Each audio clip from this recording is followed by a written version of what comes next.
ये गुलशन हस्ती का वो खामोश शजर है, बच्चे भी जहाँ शोर मचाने नहीं आते। और आलिम जनाब नवाज देवबंदी ने दो मिसरे कहे कि यही वो इल्म के रोशन चराग हैं जिनको, यही वो इल्म के रोशन चराग हैं जिनको हवा बुझाती नहीं है, सलाम करती है।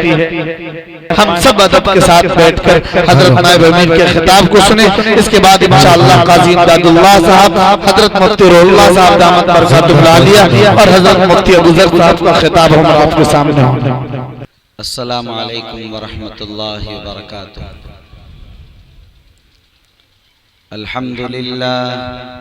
अल्हम्दुलिल्लाह नहमदुहु व नस्तईनुहु व नस्तगफिरुहु व नु'मिनु बिही व नतवक्कलु अलैहि व नऊज़ु बिल्लाहि मिन शुरूरि अनफुसिना व मिन सय्यिआति अअमालिना। मन यहदिहिल्लाहु फला मुज़िल्ल लहु व मन युज़लिल्हु फला हादिय लहु। व नशहदु अन ला इलाहा इल्लल्लाह वहदहु ला शरीक लहु व नशहदु अन्न सय्यिदना व सनदना व हबीबना व शफीअना व मौलाना मुहम्मदन अब्दुहु व रसूलुहु। अऊज़ु बिल्लाहि मिनश शैतानिर रजीम। बिस्मिल्लाहिर रहमानिर रहीम। इन्ना नहनु नज़्ज़लना ज़िक्र व इन्ना लहू लहाफ़िज़ून। सदक़ल्लाहुल अज़ीम।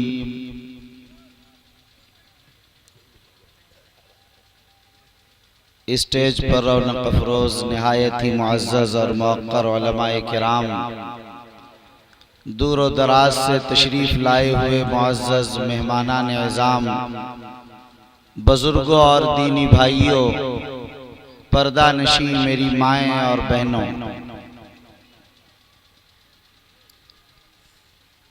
सबसे पहले मैं हक़ जल्ल मजदहू का शुक्र अदा करता हूँ कि अल्लाह ताला ने आप हज़रात के दरमियान आकर कुछ कहने का ये गरां कदर मौका इनायत फरमाया। और साथ ही मदरसे के जिम्मेदारान अराकीन का शुक्रगुजार हूँ कि उन्होंने यहाँ हाजिरी के लिए ये मौका फराहम किया। और साथ ही मैं बहुत ही शुक्रगुजार हूँ मोहतरम जनाब असलम परवाना साहब का, असल जिनकी दावत और जिनके इसरार और जिनकी मोहब्बत पर दर हकीकत मैं यहाँ हाजिर हुआ। शायद ये दरमियान में न होते तो मेरी हाजिरी यहाँ बज़ाहिर मुमकिन नहीं थी। अल्लाह ताला इस नौजवान नाजिम को कबूल फरमाए और अल्लाह ताला इन्हें रोशन मुस्तक़बिल अता फरमाए। मैं कुछ ताख़ीर से हाजिर हुआ, वक्त काफ़ी ज़्यादा हो चुका है। यहाँ आपके इलाके के बड़े ही हरदिल अजीज और बड़े ही मकबूल और मोहतरम खुतबा और बड़े बड़े उलमा यहाँ स्टेज पर तशरीफ़ रखते हैं, जिनका खिताब अभी मालूम हुआ कि बाकी है।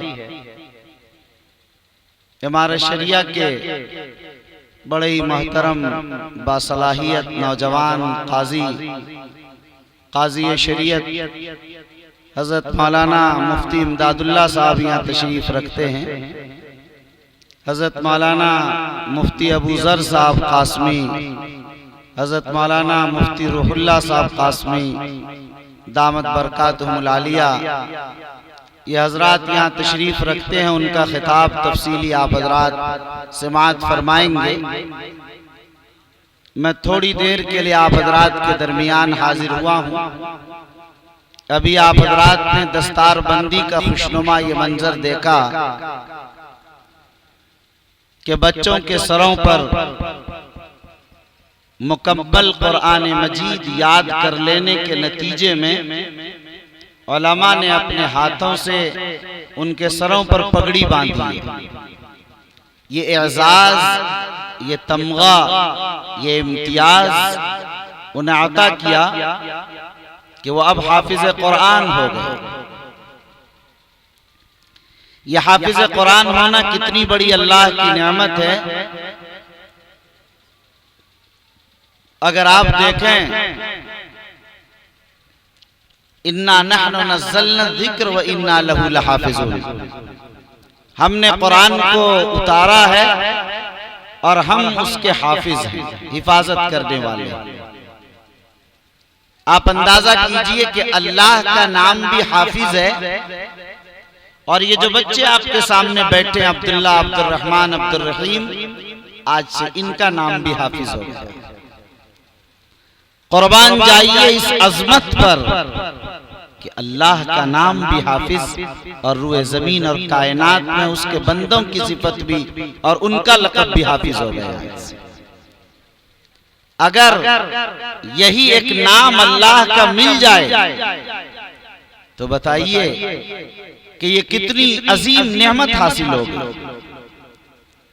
कल क़यामत में जब पुकारा जाएगा कि ये मोहम्मद हैं, मोहम्मद फला, अल्लाह फरमाएंगे कि मेरे महबूब का नाम इसके नाम के साथ है और ये जहन्नम में नहीं जा सकता, इसे जन्नत में दाखिल कर दो। नाम पुकारा जाएगा कि ये इब्राहिम इब्ने फला है, जहन्नम में ले जाओ। अल्लाह फरमाएंगे कि इब्राहिम तो मेरा खलील है, उसका नाम है इब्राहिम, अगर इसका भी नाम इब्राहिम है तो ले जाओ, इसे जन्नत में ले जाओ, जहन्नम से बच जाएगा। क्या ख्याल है आप हजरात का कि जिनका नाम हाफिज यानी अल्लाह का नाम हो जाएगा, क्या वो जहन्नम में जाएंगे? वो जहन्नम में नहीं जाएंगे, वो जहन्नम में नहीं जाएंगे। इमाम मोहम्मद रहमतुल्लाह अलैह का जब इंतकाल हुआ, कब्र में उन्हें उतारा गया, आवाज आई, सवाल किया गया इमाम मोहम्मद से, या मोहम्मद सल तो, ए मोहम्मद मांगिए, क्या मांगना चाहते हैं, सवाल कीजिए क्या चाहते हैं, आज आपको दिया जाएगा। इमाम मोहम्मद रहमतुल्लाह अलैह कब्र में लेटे हुए, सवाल हो रहा क्या चाहिए। जरा आप बताइए कि इस वक्त कोई भी सवाल करने वाला क्या कह सकता है सिवाय इसके कि या अल्लाह हमें माफ फरमा दीजिए, या रब्बी इग़फिरली, है मेरे परवरदिगार मुझे बख्श दीजिए, या अल्लाह मेरी बख्शिश की सर्टिफिकेट मुझे अता कर दीजिए, मेरी मग़फ़िरत का परवाना मुझे अता कर दीजिए। इसके अलावा और कोई कुछ नहीं कह सकता। इमाम मोहम्मद ने वही कहा, या अल्लाह मुझे माफ फरमा दीजिए। आवाज आई, या मोहम्मद, क्या मैंने तुम्हें इसलिए इल्म दिया था कि तुम्हें अजाब दूं? जिस दिन है मोहम्मद तुम्हें इल्म देने का फैसला किया था, उसी दिन तुम्हारी नजात का फैसला कर चुका था। ये इल्म है, जब इन्होंने अपने सीनों में इस कुरान को हिफ्ज़ कर लिया है तो जाहिर है जहन्नम इस पर हराम हो गया। जिस सीने में अल्लाह का कलाम होता है वो सीना जलाया नहीं जाता है, वो इंसान जहन्नम में नहीं डाला जाता है। ये हाफिज कुरान हो गए। इनके वालिदैन के सरों पर ऐसा रोशन ताज रखा जाएगा, लोग समझेंगे मैदान महशर में कि ये नबी हैं। कहा जाएगा नबी नहीं, ये हाफिज के बाप हैं, ये हाफिज की माँ है। 10 आदमी जो जहन्नम में जा रहे हैं उनकी शफाअत का हक मिलेगा। ए लोगों, इसी लालच में हमें चाहिए कि हम ये अहद करें आज इस मजलिस में कि हम यहाँ से उठने से पहले ये पुख्ता इरादा कर लें कि आज हमें अपने बच्चे को, अपनी बच्ची को, अपने पोते या पोती को, नवासा या नवासी को, अगर वो भी ना हो रिश्तेदार में किसी को, वो ना हो पड़ोस में, वो भी ना हो तो मदरसे में आकर हम मौलाना से कहें कि हमें किसी गरीब बच्चे की कफालत का मौका दीजिए। दीजिए और 1 साल का खर्च बताइए, मैं हाफिज कुरान बनाना चाहता हूँ। अगर 12,000 का खर्च बताया साल का, 3 साल में 36,000, 4 साल में बच्चा हाफिज हुआ तो 48,000 हो जाएगा। अगर 36 या 48,000 में आपने हाफिज बना लिया किसी गरीब को और उसके लिए आपने अपनी जन्नत का सामान कर लिया, तो बताइए कि इससे सौदा, इससे सस्ता सौदा और इससे आसानी से जन्नत हासिल कैसे की जा सकती है? ये बड़ा सस्ता सौदा आपके सामने। इसलिए ऐद कीजिए इसी लालच में सही कि अगर 4 बेटा बेटी है, 5 है, 6 है, 2 है, क्या है, एक को कम से कम जरूर हाफिज कुरान बनाएंगे ताकि कल क़यामत के दिन हमारी शफाअत का सामान हो सकेगा। बनाएंगे भाई आप हजरात इंशाअल्लाह? हाथ उठाकर जरा बताइए ताकि लगे कि आप बेदार भी हैं। पीछे वाले बेदार नहीं है लग रहा। अरे पीछे वाले बैठे हुए हैं। अरे बनाएंगे हाफिज कुरान आप लोग? जरा हाथ उठाकर बताइए यार आदमी। माशाअल्लाह, अब पता चल रहा। बनाए लालच में जरूर बनाइए कि आपको जन्नत मिलेगी। बेटे के लालच में तो आप लोग नहीं बनाते, अपने लालच में ही सही बना लीजिए। याद रखिए ये हिफ्ज़ कुरान अल्लाह की नेमत, ये अल्लाह का फजल है, वो जिसे चाहता अता कर देता है। ये किसी हाफजे की बुनियाद पर, किसी निस्बत की बुनियाद पर और फला किसी सबब की बुनियाद पर हाफिज नहीं होता है। हिफ्ज़ कुरान अल्लाह का की एक नेमत है, अल्लाह का एक फजल है, वो जिसे चाहता अता कर देता है। ये हिफ्ज़ कुरान अल्लाह के कलाम का मौजज़ा है। आप बताइए मेरे भाइयों, 500-600 सफ़हात पर मुश्तमिल कुरान मजीद इतनी ज़ख़ीम किताब, जरा बताइए कि 600 पेज को उसी जबर जेर पेश के साथ, उसी जज़म और तशदीद और मद के साथ, उसी तरतीब के साथ, उसी अंदाज के साथ, वही लहजा, वही मखारिज, उसी तरतीब से आदमी, एक बच्चा हाफिज कुरान हो जा रहा, पूरे कुरान को अपने सीने में महफूज कर लेता है। इस रूए जमीन पर कुरान के अलावा कोई एक किताब ऐसी नहीं है कि जिसका मुकम्मल उसी जबर जेर के साथ हाफिज हो जाए। याद रखिए अगर हाफजे की बुनियाद पर कोई हाफिज कुरान होता तो अल्लामा अनवर शाह कश्मीरी रहमतुल्लाह अलैह जरूर हाफिज होता। अल्लामा अनवर शाह कश्मीरी रहमतुल्लाह अलैह दारुल देवबंद के सदरुल मुदर्रिसीन, शेखुल हदीस, शेखुल मौलाना महमूद हसन देवबंदी के शागिर्द हैं। वो अपने जमाने के सबसे बड़े मुहद्दिस और सबसे बड़े फकीह, खातिमुल फुक़हा, रईसुल मुहद्दिसीन उन्हें कहते हैं। उनके हाफजे का आलम यह था कि कहते हैं कि 500 साल पहले भी इतने बड़े हाफजे का इंसान पैदा नहीं हुआ। उन्हें बुखारी हिफ्ज़ है, मुस्लिम हिफ्ज़ है, तिरमिज़ी, अबू दाऊद, सफ़हात के सफ़हात ज़बानी याद हैं। हिदाया हो, फ़िक़्ह व फ़तावे की किताबें हो, फ़तुल क़दीर, सब ज़बानी याद है। हज़ारों हजार सफ़हात उन्हें याद। कुरान मजीद हिफ्ज़ करने की कोशिश की, 3 मरतबा हिफ्ज़ करने की कोशिश की, लेकिन हाफिज कुरान नहीं हो सका। आप अंदाजा कीजिए जो बुखारी व मुस्लिम का हाफिज है, हजारों सफ़हात जिन्हें याद हैं, जिनके बारे में हबीबुर रहमान उस्मानी दारुल के मोहतमिम ने फरमाया अगर दारुल देवबंद का कुतुबखाना जल जाए तो हमें कोई गम नहीं, अगर अनवर शाह जिंदा हैं कि सारी किताबें दोबारा अपने हाफजे की मदद से वो लिख सकते हैं। आप अंदाजा कीजिए कि इतने बड़े हाफजे के आदमी लेकिन हाफिज कुरान नहीं हो सकते। उनके साहिबजादे गिरामी कद्र मेरे उस्ताद मोहतरम हजरत मौलाना सैयद अनवर शाह कश्मीरी रहमतुल्लाह अलैह ने दर्स में कई मौके पर फरमाया, कई बार इरशाद फरमाया कि वालिद साहब रहमतुल्लाह अलैह 3 बार हिफ्ज़ करने की कोशिश की लेकिन हाफिज कुरान नहीं हो सका। ये हिफ्ज़ कुरान अल्लाह का फजल है, वो जिसे चाहते हैं अता कर दे। अभी फुलवारी शरीफ पटना में चंद दिनों पहले मैं एक मदरसे की दस्तारबंदी कर रहा था तो देखा छोटे छोटे बच्चे।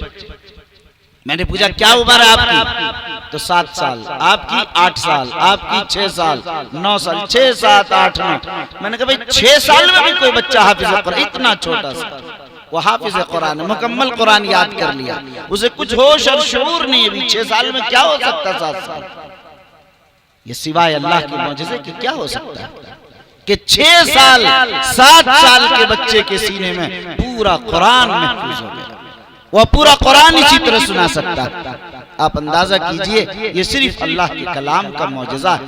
बहरहाल जब अल्लाह के कलाम का ये मौजज़ा आपके सामने है, आप में से हर शख्स ये अहद करें, क्या मैं अपने बच्चे को, अपने रिश्तेदार को, अपने पड़ोसी को कुछ न हो सके तो किसी एक गरीब ही को किसी की भी कफालत करके एक और उससे ज़ायद जितना हो सके हमें हाफिज़ कुरान जरूर बनाना है इंशाअल्लाह। दूसरी बात जो मुझे अर्ज करनी है, ये हिफ्ज़ कुरान जहाँ होता है उस कारखाने का नाम मदरसा है। जहाँ हाफिज़ कुरान तैयार किए जाते हैं उस कारखाने का नाम, उस जगह का नाम और उस इदारे का नाम मदरसा है। मदरसा लोग समझते हैं कि मदरसे रोज बरोज कायम होते जा रहे हैं। ये तो पेटुल उलूम में रसीद लिया निकल गए मौलाना साहब। बड़ी गिरी हुई निगाह से देखते हैं, ये समझते हैं कि शायद ये कोई जरूरतमंद है, कोई मुफलिस है, गरीब है। मेरे भाइयों, लोग समझते हैं कि मदरसे बहुत हो गए, क्यों कायम हो रहे हैं इतने? हर रोज एक नया बरसाती मेंढक की तरह एक नया मदरसा कायम हो रहा है। ये शैतानी वसवसा है जिन दिलों में ये ख्याल आता है। ये जिंदगियों नहीं, नस्लों को तबाह कर देने के लिए ये ख्याल आना भी काफी हो जाता है। याद रखिए, मदरसे के क़याम का मामला बानी शरीयत मोहम्मद रसूलुल्लाह सल्लल्लाहु अलैहि वसल्लम ने सबसे पहले मक्का मुकर्रमा में हालात साजगार नहीं है, उन मुश्किल हालात में भी हर घर को दार अरकम बनाना चाहते थे। वो चाहते थे कि हर घर तालीम का मरकज रहे। मदीने मुनव्वरा आए, मस्जिद नबी तामीर की तो सुफ़ा भी बनाया कि पहले मस्जिद मदरसा फिर मोहम्मद का घर बनेगा। हम और आप पहले अपना घर बनाते हैं तब मस्जिद मदरसा को देखते, इसीलिए मिल्लत पीछे चली गई। अपना मामला आगे आ गया। हमें चाहिए कि पहले अपना घर बनाने से अपनी मस्जिद को बनाएं और अपने मदरसे को बनाएं, उसके बाद फिर अपना घर बनाएं। यही सुन्नत तरीका है और यही शरई तरीका है और यही तरीका बताया है इस्लाम ने। बहरहाल हर घर को सरकार इल्म का मरकज बनाना चाहते हैं, इस्लाम का यही मिजाज। इसीलिए आप देखिए कि अब इस पसे मंजर में अगर गौर करें तो आपको अंदाजा होगा कि मदरसे जायद कायम हो गए या कम कायम हो गए। मकातिब की और जरूरत है, कम है या जायद है? आप जानते मशहूर मसला है कि 4% आज भी मदरसे में तालीम हो रही। 2011 के सर्वे में 3.5 और 4% के बीच में था। अभी 2018 के सर्वे में आप जानते हैं कि ये 4.5% हुआ। अब फिर कोविड के बाद अगर आप भी सर्वे नहीं हुआ, अगर आप करेंगे अंदाजा तो वो 3.5% और 3% पर आ जाएगा। तालीम मदरसों की कमजोर पड़ गई और कोविड के बाद उसकी तरफ रुझान घटता चला गया। 3.5% नहीं, हम 4% मान लें। मुसलमानों जरा बताइए कि अगर 4% मुसलमानों के बच्चे दीन की तालीम हासिल कर रहे हैं तो 96% बच्चों का क्या होगा? क्या मदारिस और कायम करने की जरूरत है 96% या नहीं? मकातिब और कायम करने की जरूरत है या नहीं? अभी तो 4% मुसलमानों के बच्चे दीन की तालीम हासिल कर रहे हैं। 4% में आपको लग रहा मदरसे बहुत हो गए, मकातिब बहुत कायम हो गए, अब नहीं होने चाहिए? ऐसा नहीं मेरे भाई, अभी जितने मकातिब कायम हों उसे कायम कीजिए, कायम करने की जरूरत है। आज ईमान और यकीन का सौदा हो रहा। आप जान रहे हैं कि लोग इर्तिदाद की तरफ जा रहे हैं, तेजी के साथ हमारी बहू बेटियां मुर्तद होती चली जा रही, दीन से फिर रही, दीन से बेजार हो रही, इसलिए कि उन्हें पता नहीं कि ईमान की कीमत क्या, ईमान की अजमत क्या है। इसलिए कि उनकी माँ खुद पढ़ी हुई नहीं, माँ बच्चों का पहला मदरसा है, जाहिर है वहां भी कुछ नहीं हो सका, बच्चा मकतब नहीं जा सका, कहाँ तालीम हासिल होगी, कहाँ ईमान और यकीन की बात उसके दिल में डाली जाएगी? ये सब चीजें नहीं हो पा रही। इसकी वजह से सूरत हाल ये हो रही है कि ईमान से फिर रहा। ए मेरे भाइयों, अपने दुलारे बेटों से कहो कि ए मेरे दुलारे बेटे, याद रखो ईमान की कीमत इतनी ज्यादा है और ईमान की अजमत ये है कि बिलाल हबशी तपते हुए रेत पर भी अहद अहद का नारा बुलंद क्या करते थे। आप ये कहिए अपनी बेटियों से कि देखो तुम सुमैया की औलाद हो, सुमैया ने अपनी जान तो देना गवारा किया मगर ईमान का सौदा नहीं किया। आप सहाबियात ताबेइयात के वाक़यात बताइए, उन्हें समझाइए, सिखाइए, आपकी जिम्मेदारी। इसलिए मैं अर्ज कर रहा था कि आज भी इन मदरसों की जरूरत है। अगर ये मदारिस इस्लामिया न होते तो इस्लाम का वजूद और इस मुल्क में मुसलमानों का वजूद बाकी न होता, उनकी तहजीब बाकी नहीं रहती, ये जबान बाकी नहीं रहती, ये अमल, ये इल्म, ये इदारे, ये रौनक, ये कुछ नजर नहीं है। ये सिर्फ मदारिस इस्लामिया का देन। आप जानते हैं कि 1757 में जहाद पलासी हुई, 1857 तक 100 साल मुसलमान शिकस्त खाते रहे। 1857 में जंगे शामली हुई। सारे लोग आपने देखा कि 52,000 मुसलमानों को फांसी का फंदा दिया गया, 27,300 उलमा को फांसी के फंदे पर लटकाया गया। जो उलमा बचे वो हिजरत कर गए, कुछ को काला पानी बेच दिया गया। मदारिस तो रूसा कायम करते थे, नवाब कायम करते थे, यही लोग मदारिस चलाया करते थे। लेकिन या तो फांसी पर चढ़ा दिए गए, या काला पानी बेच दिए गए, या वो हिजरत कर गए, बाकी रहने वाले नहीं रहे। मां कासिम नानोतवी रहमतुल्लाह अलैह नए निजाम के साथ मदारिस कायम किए। 1866 में दारुल उलूम देवबंद और फिर उसके अतराफ में मदारिस का जाल बिछाना शुरू किया और ये सिलसिला चंदे के निजाम के साथ। इससे पहले चंदे का निजाम नहीं था, वही नवाब चलाते थे, कोई रईस चलाते थे, कोई कारखाने के मालिक चलाते थे, कोई फैक्ट्री चलाते थे, और अक्सर तालीम तो हुकूमत ही देती थी, दीनी तालीम। लेकिन अब इन सब को बंद कर दिया। हजरत नानोतवी ने जो 8 उसूल मदरसों के लिए बनाए, उसमें एक ये भी बना दिया कि हुकूमत से कोई मदद नहीं ली जाएगी, हुकूमत से कोई मदद नहीं, अवामी चंदे से मदरसा चलाया जाए। खून पसीने से जो आवाम के पैसे आएंगे, थोड़े थोड़े पैसे, उससे इदारा चलाया जाए। इसमें कई हिकमतें। जब हुकूमत के पैसे नहीं होंगे तो हुकूमत दखल अंदाजी नहीं करेगी। किसी एक आदमी का पैसा नहीं होगा तो फिर एक आदमी के पैसा होने से उन्हीं की चापलूसी करनी पड़ती है। जब अवामी चंदा होगा, 2000 4000 लोगों से मिलकर पैसे आएंगे तो अवामी राबता उलमा का बाकी रहेगा। जब अवामी राबता उलमा और अवाम का बाकी रहेगा तो आप जानते हैं कि इस मुल्क में इस्लाम और ईमान की हिफाजत का सामान हो। दारुल उलूम देवबंद इसीलिए कायम किया। मौलाना मोहम्मद अली जौहर आजादी के मौके पर जब दारुल उलूम देवबंद गए और दारुल उलूम के कुतुबखाने में जाकर उन्होंने मां कासिम नानोतवी का वो उसूल अश्तगाना देखा, वो 8 उसूल जो लिखे हुए हैं, फरमाया कि इन उसूल का अक्ल से क्या ताल्लुक, ये तो खालिस इल्हामी है।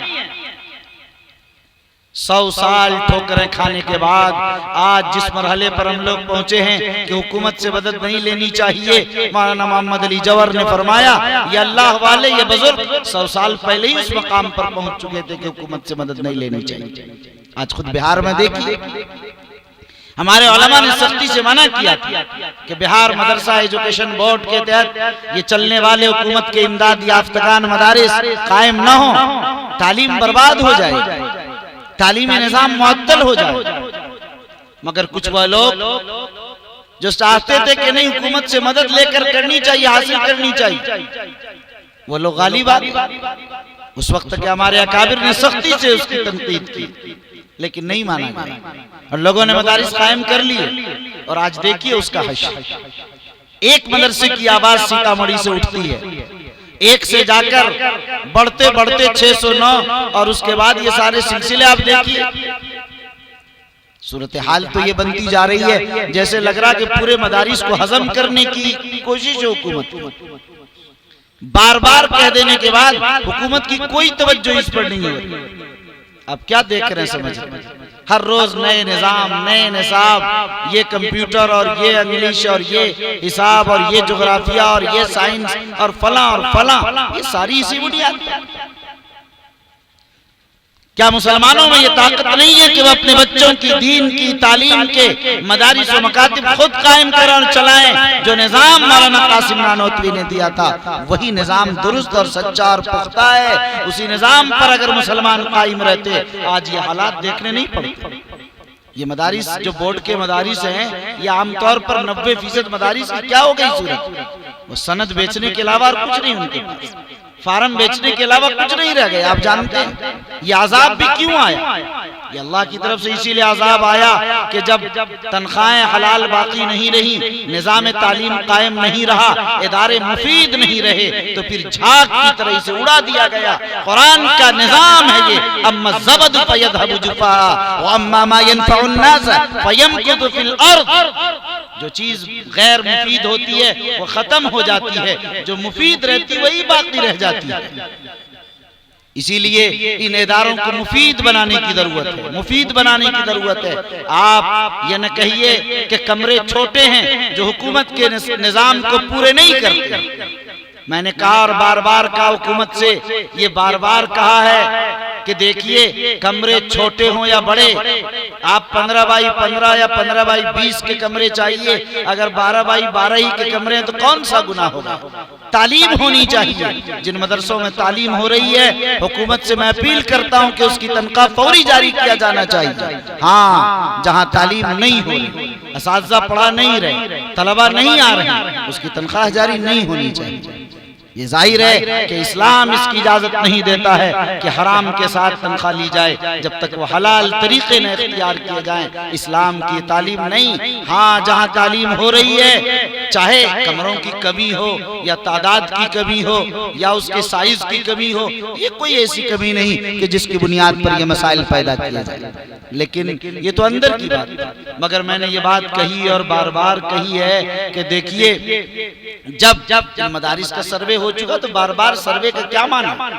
अगर कमी है इसमें, तनख्वाह बंद करना बिल्कुल बेउसूली है, गलत है, गैर कानूनी है। तनख्वाह तो बंद करने की जहां तक बात है तो जाहिर है कि सर्वे जिन्होंने किया उनकी बंद होनी चाहिए। सर्वे के बाद ये तनख्वाहें जारी हुई, ये सैलरियां हुकूमत के सर्वे के बाद जारी की गई हैं, तो जाहिर है यहाँ कमी कहाँ पैदा होगी, खुद हुकूमत अच्छी तरह समझ रही है उसे।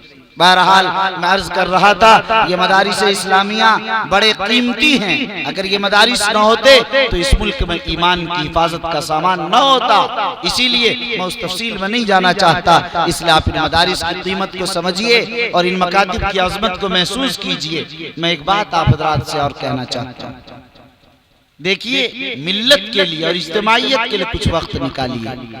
आप हज़रात मदरसे वालों को चंदा तो दे देते हैं, वक्त नहीं निकालते। मिल्लत में क्या मकातिब की जरूरत है? इस आबादी में कौन कायम करेगा उस मकतब को? क्या आपकी नजर हमारे शरिया पर टिकी रहती है?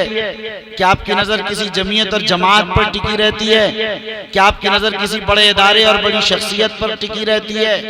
क्या आपकी नजर किसी और इलाके पर पड़ी रहती है कि बाहर से कहीं से कोई निजाम आ जाए? नहीं, कभी किसी दूसरे की बैसाखी की बुनियाद पर अपनी कौम, अपनी मिल्लत और अपनी नस्ल की तालीम के बारे न सोचिए।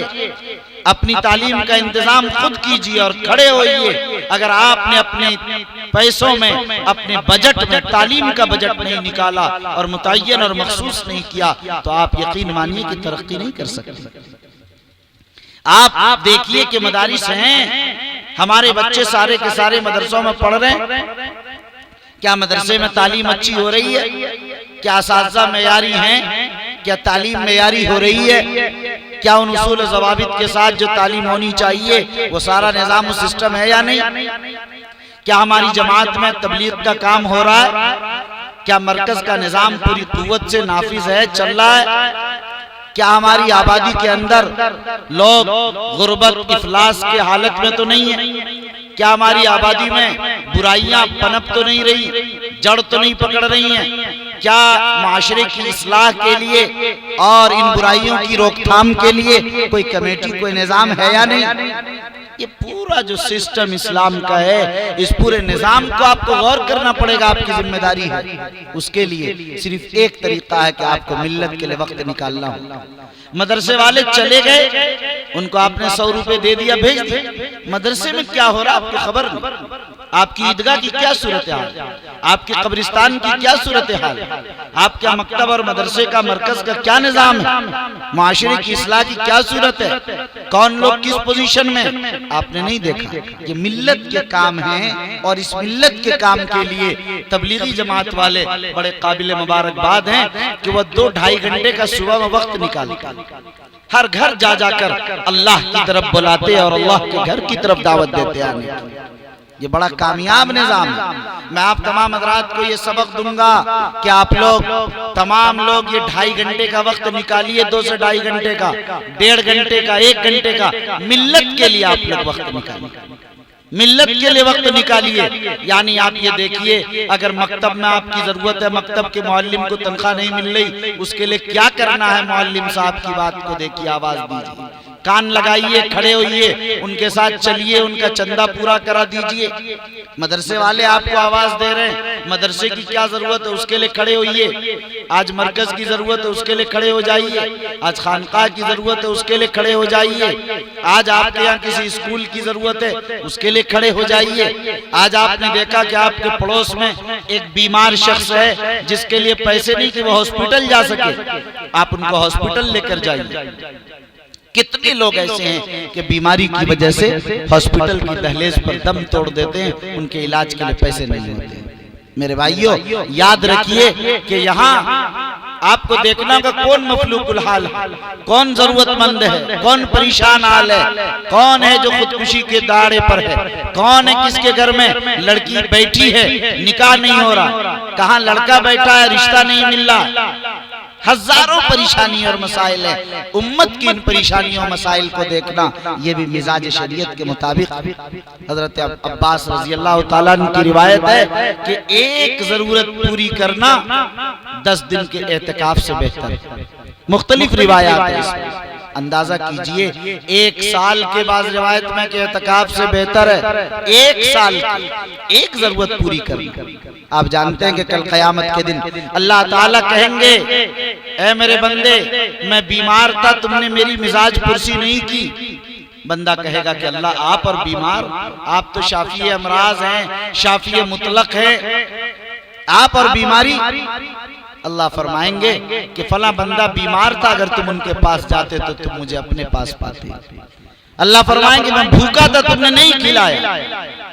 आप कहेंगे कि या अल्लाह आप और भूखे, आप तो दुनिया को खिलाते हैं। अल्लाह फरमाएंगे कि मेरा फला बंदा भी भूखा था, तुमने उनको नहीं खिलाया, अगर उनको खिलाते तो तुम मुझे उनके पास पाते। आप अंदाजा कीजिए ये क्या है। ये छोटी छोटी चीजें मिजाज शरीयत, सिर्फ नमाज पढ़ लेना, तस्बीह पढ़ लेना, तहज्जुद पढ़ लेना, तिलावत इस्तिग़फ़ार, तस्बीह और तहलील, औराद व वज़ाइफ पढ़ लेना, ये मिजाज शरीयत के लिए काफी है। ये मुकम्मल शरीयत नहीं, ये इंसानों की जरूरत पूरी करना, हालात और वक्त के तहत जो मिल्लत के मसाइल हैं, इज्तिमाई मसाइल हैं, इनको पूरी करना ये बहुत बड़ी जिम्मेदारी है। मौलाना मोहम्मद अली मुंगेरी रहमतुल्लाह अलैह खानकाए रहमानी के बानी है। मौलाना मोहम्मद अली मुंगेरी नदवतुल उलमा लखनऊ के बानी है, बहुत बड़े कुतुब आलम कहलाते हैं। वो ऐसे जमाना मौलाना फजल रहमान गंज मुरादाबादी रहमतुल्लाह अलैह के खलीफा है। तहज्जुद के वक्त तहज्जुद नहीं पढ़ते थे, बल्कि जब कादियानियत का जमाना आया फैलने का, तो रद्द कादियानियत पर तहज्जुद के वक्त भी बैठकर किताबें लिखा करते थे और फरमाते थे कि मेरे जितने मुरीदीन हैं जहाँ जहाँ या शागिर्दान, उन सब के लिए हिदायत है कि वह नवाफिल और तहज्जुद को भी छोड़कर सारे औकात में रद्द कादियानियत पर किताब लिखें, छापें, पंफलेट बनाएं, तैयार करें और पूरी आबादी के एक फर्द तक पहुंचाएं कि जब भी कोई उठे तो उसके सरहाने के नीचे रद्द कादियानियत पर कोई किताब मिले। आप अंदाजा कीजिए ये मिजाज शरीयत है। किस वक्त जरूरत है जिहाद की, उस वक्त वही अफजल तरीन अमल है। किस वक्त जरूरत है तबलीग की, उस वक्त वही अफजल तरीन अमल है। किस वक्त जरूरत है रद्द की, उस वक्त उसी की जरूरत है। जाहिर है ये है शरीयत का मिजाज, जिसको समझने की जरूरत है। इसलिए मेरे भाइयों, हम और आप ये अहद करें कि यहाँ ये जो मदरसा है, इस आबादी में अगर मकतब है, जो जरूरियात है मिल्लत की, इसके लिए हमें 2 घंटा 2.5 घंटा, जिसके पास ना हो तो 1 घंटा रोजाना वक्त निकालना, ये मिल्लत के लिए वक्त निकालना, मिल्लत के लिए 23 घंटा अपने बेटे बेटी, अपनी बीवी, अपने घर वालों के लिए, 1 घंटा पूरी मिल्लत के लिए, पूरी आबादी के लिए, पूरी इज्तिमाइयत के लिए। उस इज्तिमाइयत में मकतब भी है, मदरसा भी है, मरकज भी है, खानका भी है, स्कूल भी है, कॉलेज भी है, शफाखाना भी है, हॉस्पिटल भी है, वो सारे इदारे हैं। मिल्लत के बीमार, जरूरतमंद, भूखे प्यासे, दबे कुचले, मजलूम सभी उसके अंदर आ जाते हैं। उनके लिए आवाज उठाना, उनको देखना, उनका ख्याल करना, इसके लिए आपको 1 से 2 घंटा 2.5 घंटा जितना वक्त निकाल सके निकालेंगे। जिंदगी में एक नए बाब का आगाज करके देखिए, मुआशरा फर्श से यूं अर्श पर उठ जाएगा इंशाअल्लाह। क्या आप हजरात निकालेंगे मिल्लत के लिए वक्त? जरा हाथ उठाकर बताइए सोने वाले हजरात के। अच्छा, ये 5-7 लोग ही जगह हैं क्या यहाँ? आप लोग पीछे वाले, क्या ये बात समझ में आई? बात समझ में आ रही है आप लोगों को? क्या वक्त निकालेंगे आप हजरात मिल्लत के लिए इंशाअल्लाह? माशाअल्लाह। तीसरी और आखिरी बात जो मुझे अर्ज करनी है वो ये कि देखिए, आप हजरात, हर आदमी अपने आप को जिम्मेदार समझे कि आप मसऊल हैं। कल क़यामत में आपसे भी पूछा जाएगा, सवाल किया जाएगा। इसलिए आप कुछ करने का आज़म लेकर जाइए। होता यह है कि हर आदमी ये कोशिश करता है, इरादा रखता है कि फला कर लेंगे, और फिर कोई काम नहीं होता। आप अपने घर वालों के जो आपके मातहत हैं, वो तो आप उसको तो आप देखेंगे। बताइए, यहाँ जितने लोग बैठे हैं सबकी बीवी नमाज पढ़ती है?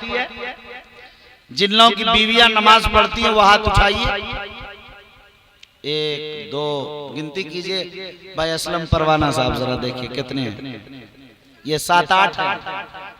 बताइए, 7-8 लोगों की बीवियां नमाज पढ़ती हैं। तो आप लोग जिनके हाथों का खाना खा रहे हैं, वो खाना कैसा लगता है? एक बेनमाजी के हाथ का आप खाना खा रहे हैं, बताइए कि क्या होगा?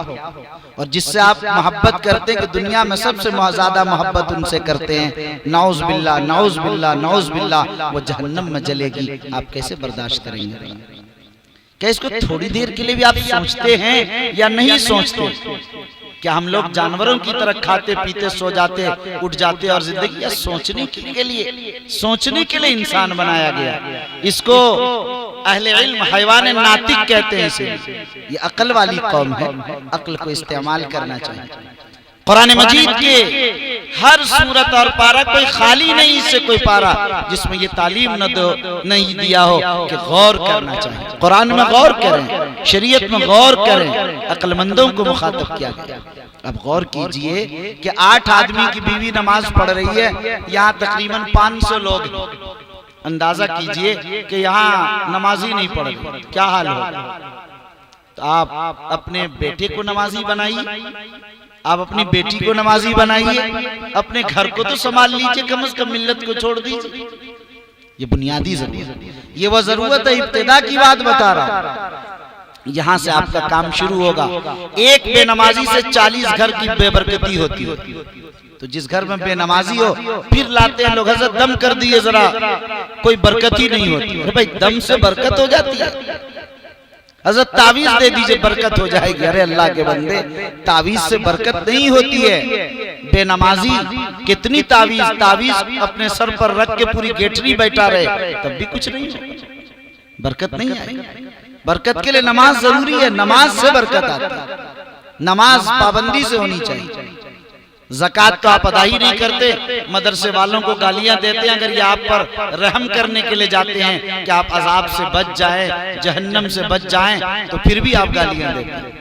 ज़कात फर्ज, ज़कात हिसाब करके हर साल निकालिए। अभी रमजान आ रहा है, मुफ्ती इमदादुल्लाह साहब के पास जाइए और उनसे कहिए कि हजरत ज़कात कैसे निकालनी है, अपना पूरा माल, अपना पूरा चिट्ठा बताइए, और वो आपको ज़कात की सूरत बताएंगे कि कितनी ज़कात निकालनी है। हर आदमी ज़कात निकालिए, कोई आसान और खिलौना नहीं है। कल वही माल जो आपका है आपके जबड़े पर और आपकी पेशानी पर डंक मारेगा और कहेगा अना मालू का, मैं तुम्हारा माल हूं, मैं तुम्हारा माल हूं जो दुनिया में जमा करके रखते रखते। जाहिर है आप रोजे की क्या सूरत है आपकी वो भी आप देखते ही, हज की क्या सूरत है आपकी वो भी आपको मालूम। तो जाहिर है ये हमारे फराइज की सूरत हाल है। हमारी तालीम की क्या सूरत हाल है वो भी आपसे मख्फी नहीं, आप अच्छी तरह जानते हैं। आज हमारे यहाँ 4% दीनी तालीम हासिल करने वाले, 17% 10वीं पास करने वाले, 4% ग्रेजुएशन करने वाले उम्मत मुस्लिमा की तालीम की सूरत हाल है। आप अंदाजा कीजिए कि हम जो तालीम वाली कौम थे आज उसमें 48% जाहिल नाखानदा हैं जो दस्तखत भी नहीं जानते। कितनी बदतरीन सूरत हाल से हम गुजरे। आखिर में इसी बात से मैं जोड़कर एक ततिम्मे के तौर पर अपनी बात खत्म करता हूँ। हमारे माशरे में एक चीज और जन्म ले रही तेजी से, इंतशार, इख्तिलाफ, लड़ाई झगड़ा, अजीब व गरीब कैफियत।